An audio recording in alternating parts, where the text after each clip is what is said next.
Support for Trail of History provided by Bragg Financial Advisors, providing portfolio management and comprehensive planning advice for high net worth clients and institutions, committed to our clients and to our community. BraggFinancial.com. This is a production of PBS Charlotte.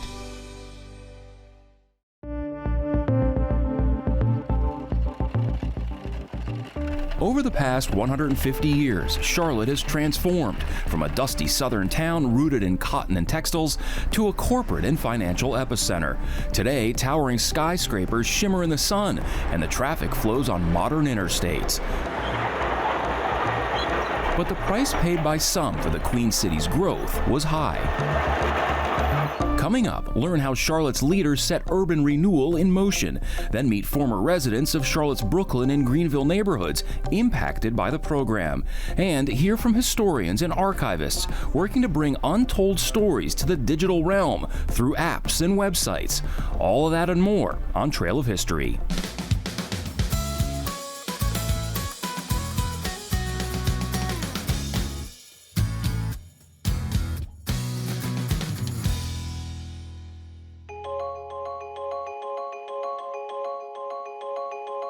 Tree-lined streets, front porches, parks, the American dream, right? But what really defines a neighborhood? Meet Marie Sadler. Well, I was born in Laurinburg, North Carolina, but I grew up in the Brooklyn community of Charlotte. As a kid growing up, you had plenty things to do, plenty people to watch over you and take care of you. Times were a little hard, but we grew up doing things that children today no longer can do, playing in the woods, in the creeks. Marie's husband, Thomas Sadler, also known as Pop, grew up a few miles away in the Greenville neighborhood. Part about Greenville was that everybody in the neighborhood, when they said take a village, it took a village. But the village was there. We did everything outside.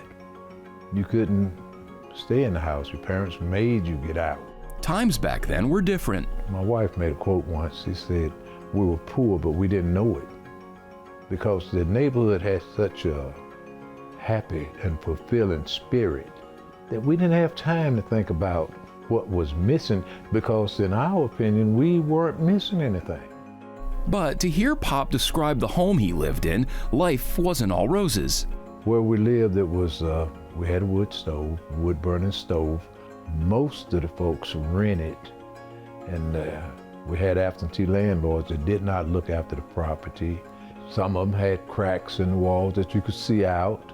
A lot of times there was windows and that was out. We had cardboard or stuffed clothing in the panes where keep the air out, because the landlord just didn't fix stuff like that. As dilapidated as it seemed, it was home. But change was on the way. We used to see people come up the street, a lot of times news people taking pictures, and they was getting photographs of the blighted, dilapidated conditions in which we were living. I hadn't heard the term slum, didn't know what it meant.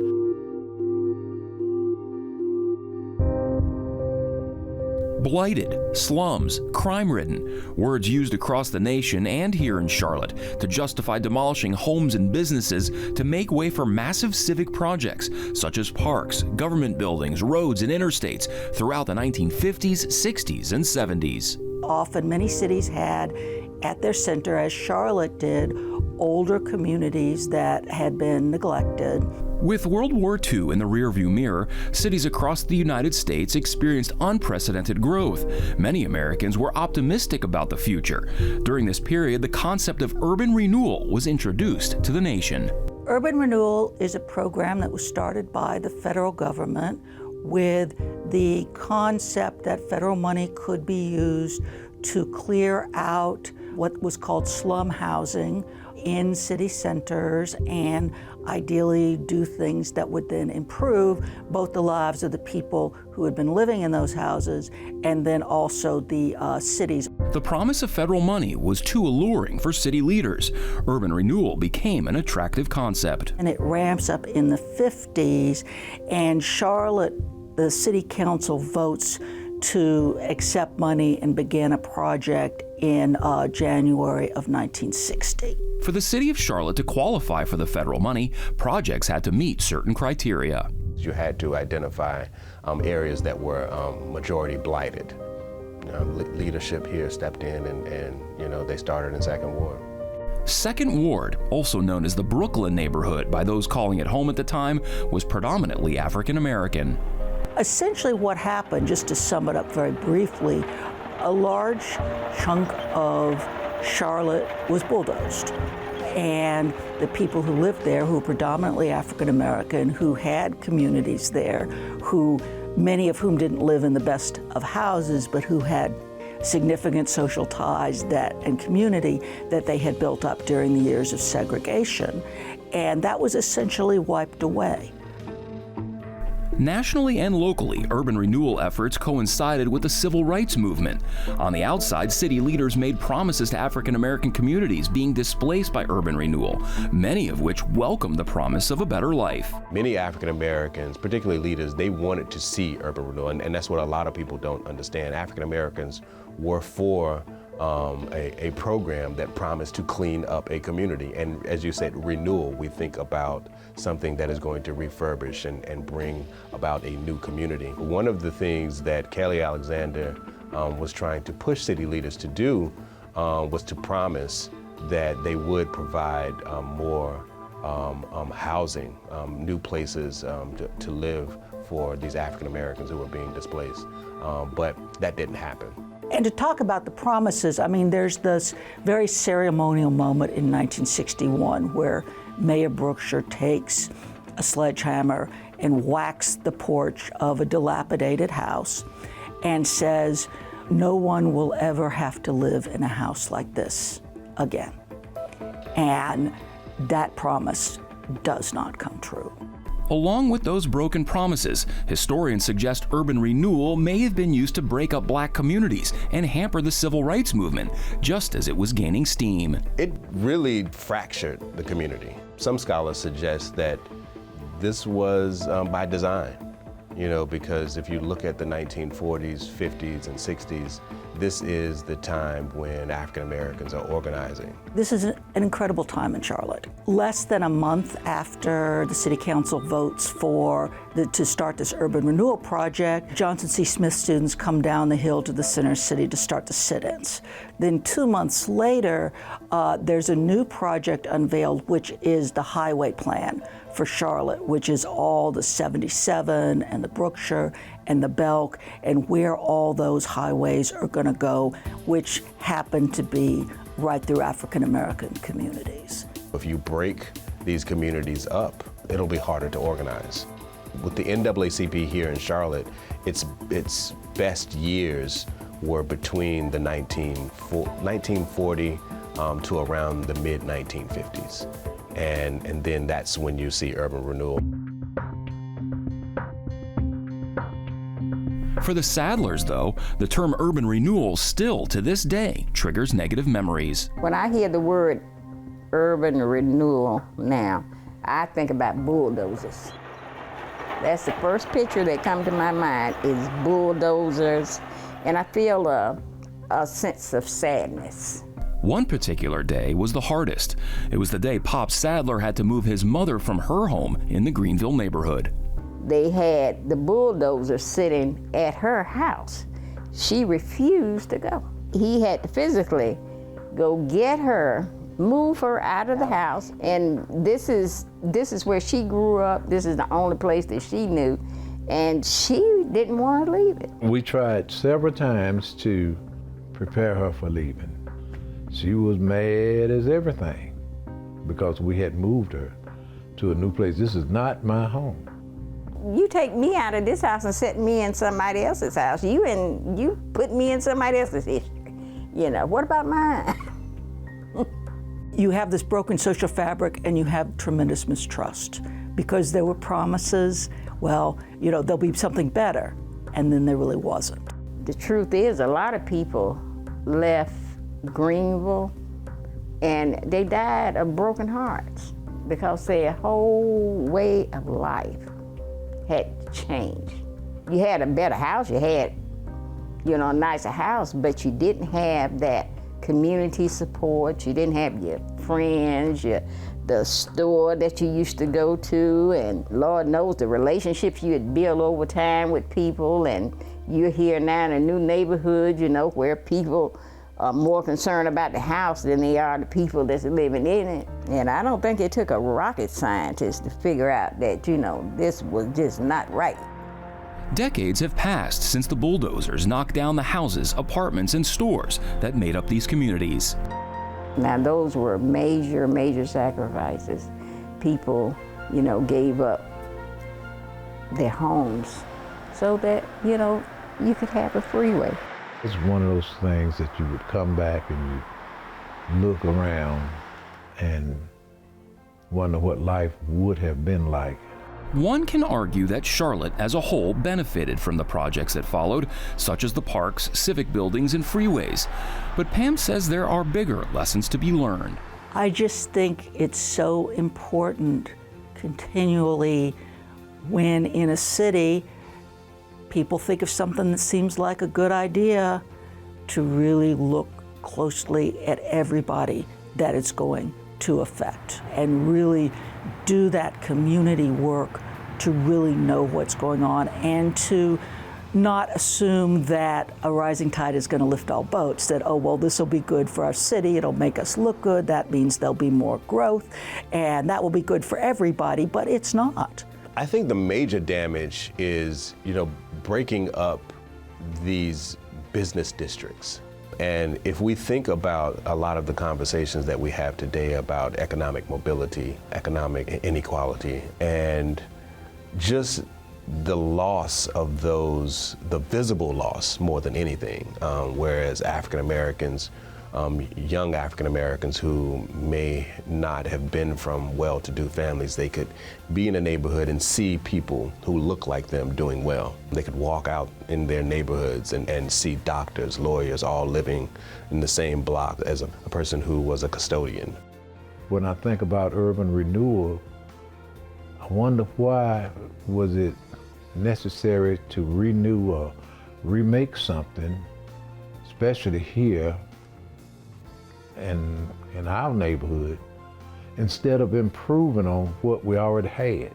We need to learn how to improve and make it better instead of destroying it.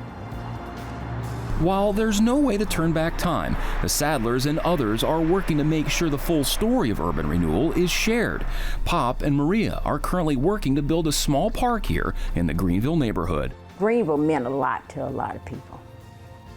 Now, the government may not think so, but those who are here, who've got relatives that's dead and gone, the story still lives on through us. And we're just trying to preserve it. The rock symbolizes the strength and the fact that Greenville has made so many sacrifices. It's been a rock for the city of Charlotte. Any way we can preserve the name and be able to preserve some of the history, it makes you feel good just to know that, you know, that you're not forgotten.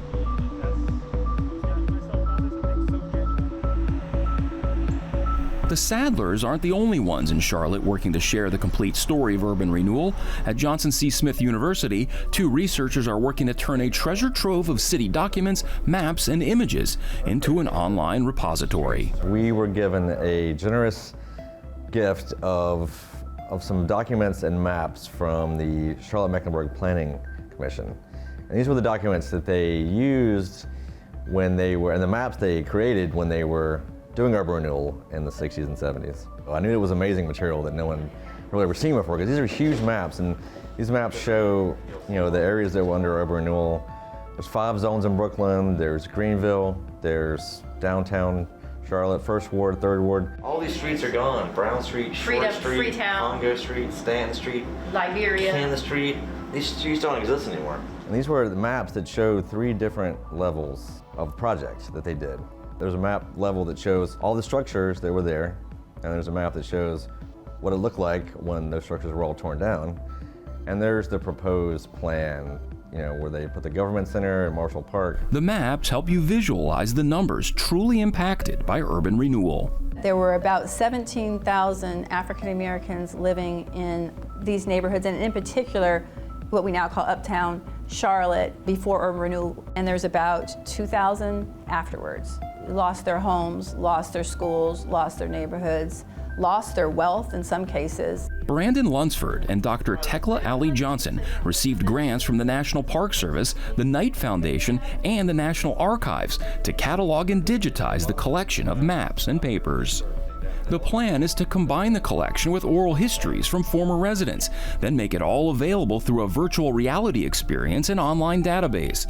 The duo is leading the project, but is also working with experts at Duke University to develop the technology side of the project, called A Virtual Sense of Place: African American Urbanism. We could rebuild the community, we would for the residents that lived here, but we can't do that, but we can do it virtually. The ultimate goal of this project is to use augmented reality technology, expanded reality technology, to bring these neighborhoods back to life, and also to create a resource hub, sort of a repository. What we learned was that, I think without exception, folks said that what was put in the news or what was presented about the community, that they were run down, that it was slum, that it was blighted, wasn't their experience at all. In fact, they said that the blighted aspects, which there were some houses that weren't, as in any community, that weren't as good as others, but that those were what was emphasized in the news. And the middle class homes that were maybe the low income, but people took care of the property, they weren't shown at all. And so they felt that there was almost a half a truth and then a lie that was mixed in there to help justify the forced removals. One of the things that's emphasized by everybody is that there is an issue with not being able to pass on generational wealth. Generational wealth in terms of financially, but then also in terms of culturally. And I think that has been what is a stream across all of the interviews that we've talked about. Lunsford believes it's critical for Johnson C. Smith University, a historically black institution, to lead this project. And I think it's very important that an HBCU is the one that's driving this project too, because there's often historically black institutions that are not given the opportunity to direct these projects and do these projects. And so you don't really get that voice very much, and I think it's very important and crucial that we are the ones that are driving this project, because there's a lot of work being done. I think it's important that people really get the perspective of the people who had to live through it and who survived it. We want these documents and these stories to tell the story themselves, and we're trying as hard as we can to stay out of this story, because I think a lot of the mistake that's been done in the past is that people tell their perspective of the story. Historians, often white historians in Charlotte, many other places, are telling the story from their point of view. And what we're trying to do is tell the story from the point of view of the people who lived it. So we're letting the oral history speak for themselves. We're letting these maps and documents speak for themselves so that you can understand the story without our interpretation of it. The project from Johnson C. Smith University is still in the building and research phase. It's not yet ready for public release, but over at the Levine Museum of the New South, they have recently launched a unique app called Know CLT. We want to meet people where they are, right? And everybody's on their phone, everybody's online, and we want history to be more accessible. And so part of our vision moving forward is to provide people opportunities to explore history where it happened via our new app, Know CLT. And so people will be able to download the app, explore the neighborhood from the comfort of their home, or if they'd actually like to go see historic sites where they once stood, they can walk around Uptown and 2nd Ward, and these sites are identified either through the app using GPS points, or they will be able to find some footprints on the sidewalk and some signs telling you where to stand. The museum partnered with nonprofit app developer Potions and Pixels. And they were able to incorporate some cutting-edge technology around augmented reality. That means people will be able to stand across the street from, say, AME Zion Publishing House, or where that once stood, or the Brevard Street Library, which is now, part of NASCAR Hall of Fame. And people will be able to stand there, hold up their phones, and watch these historic sites appear in front of them across the street. So you can see it tells you the instructions, so to stand on the footprints here, so that's what we're standing on. And then it's going to aim at a target, and it's going to tell you to click on that target. And then you press it. And if you all notice, did you all see that? So right now, that image faded over it. And this one's really incredible because you can see the pre-existing buildings here, and you can see there is J.T. Williams' home. And you can see obviously the cars and everything else. In reality, the image sticks in place. For the Levine Museum of the New South, the project serves as an extension of their mission. This next step for the museum to be able to put history in people's hands and allow them to go explore it where it actually happened. And so, it's one thing to be able to say, we've built this impactful exhibit that reaches those who are able to make it to our building, and it's another thing to say, anyone can find this information from the comfort of their home, and they are able to go out and stand on this historic site and kind of, be connected to the past through the actual sense of place of being there. When you see these AR sites and you realize, there was a publishing house, library, school, churches, you get a whole sense of the diversity of just life and experiences as any healthy community has. And so with this experience and this app has really done a great job, and the people at the Museum of the New South have done an amazing job is collecting so much different information to show the full diverse experience of life that was here. The cultural experiences, the political experiences, the economic experience, that this truly was the heart of Black Charlotte. Those who lost homes and communities know what is gone, but they hope by sharing the full history of urban renewal, future generations will learn from what happened. We're going to preserve what history we have left because it's a history that our children and our grandchildren need to know. Where did they come from? How did they get to where they are? How can I appreciate what I've gained or learned if I don't know what it was like? We have to let them know that life has not always been like they're living, that somebody paid a price, for the way that they live, that you're living now. And as Charlotte continues to evolve, real estate and economics, these are social forces that we cannot stop.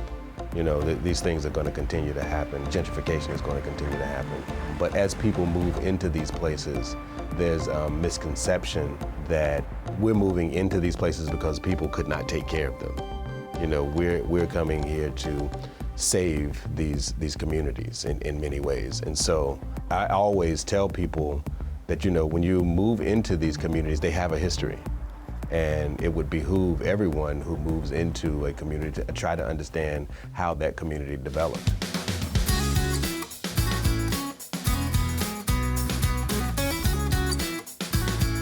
Thank you for watching Trail of History.